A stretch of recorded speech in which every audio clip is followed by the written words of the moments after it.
Have you ever forgiven someone who never said, "I'm sorry"? What if healing wasn't in the apology, but in your release? Hey family, it's Sienna. Welcome back to Life Lessons at the Crossroads. Let's be real for a second. What do you do when the person who hurt you never says sorry? What if they go on like nothing happened while you're still holding the pieces? Today's story is about what happens when we choose to forgive first, not because they deserve it, but because God set us free to do it. This is the apology I didn't get, but gave anyway.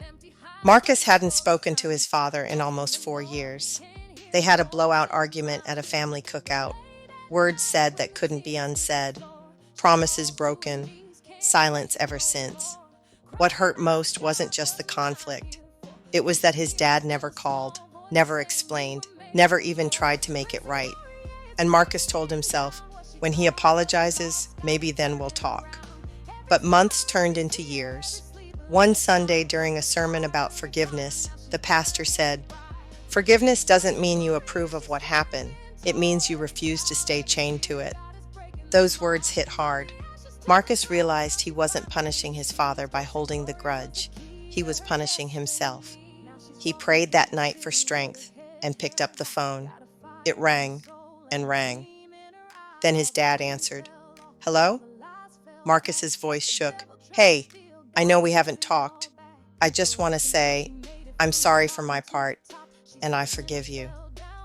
There was silence, then tears. That call didn't fix everything, but it broke the silence. It cracked open the door. Over time, they rebuilt. And while some wounds still needed work, Marcus no longer carried the weight of resentment because he finally let it go. Let's reflect on Marcus's story. Forgiveness doesn't erase pain, but it does release you from its control.